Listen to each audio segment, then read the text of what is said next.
Hi guys! Welcome sa Pamilyang Gala. Sama-sama sa bawat gala, memories na walang sawa. Ang agenda natin for today's video ay samahan ng nanay kong gala bumili ng kanyang TV. At naglaro pa nga ang magkumare ng ganda-gandahan. Iba kasi trip ng nanay ko, kahit may TV naman gusto uli bumili ng bagong TV. Nai-stress daw kasi siya sa TV niya. Ang daming pipindutin. Natawa nga ako sa part na to. Paano ba naman nagpa-picture-picture siya dyan? O umaura-aura pa. Naka-color pink at violet ang magkumare. Kala mo mga bulaklak galing sa dangwe. O, Pak, sino kayo dyan? Aura. Tapos eksena sila. Pagtapos magpa-picture, ayaw magbigay ng tip. Sabi ko, uy nanay, nagbibigay ng tip dyan. Nagpa-picture ka. Sabi niya, babalik na lang daw siya, walang barya. At nakatulog na nga ang batang gala na napakakulit.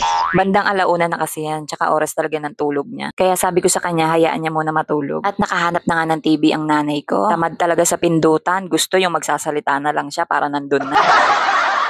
Gusto niya kasi sa TV, pag open, King Cobra agad.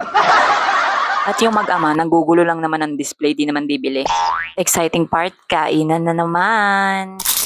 At pagtapos nga namin kumain, eto si Marco, binigyan ko ng 50. Sabi ko ibigay niya dun sa lalaking kumakanta. Pero ang siste, ayaw niya ibigay.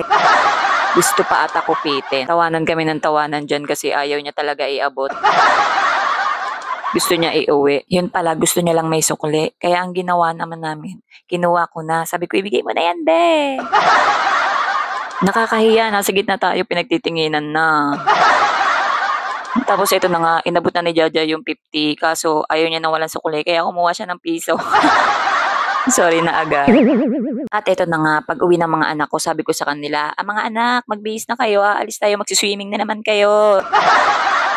Dahil nga naimbitahan na naman tayo sa kainan. Birthday kasi ng anak ng pinsan ko, kaya go tayo dyan. Siyempre, ang dami namin, tapos wala kaming dala, kaya dumaan muna ako sa Baker's Square para bumili ng cake. Wow!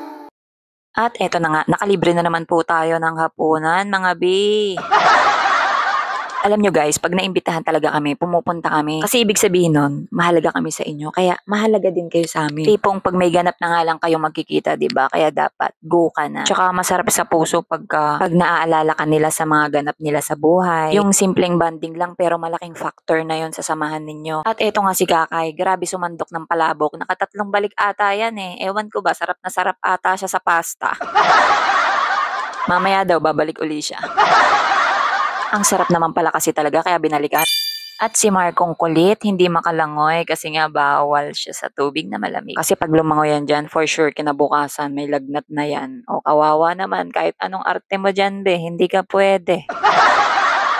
Mahal magpa-doktor at bumili ng gamot. Kaya ang ending, dyan lang siya sa gilid, tagalaro ng tubig. Grabe si Ate Sia, oh. Kakauwi lang galing sa school, lumalangoy na naman. At kantahan na nga.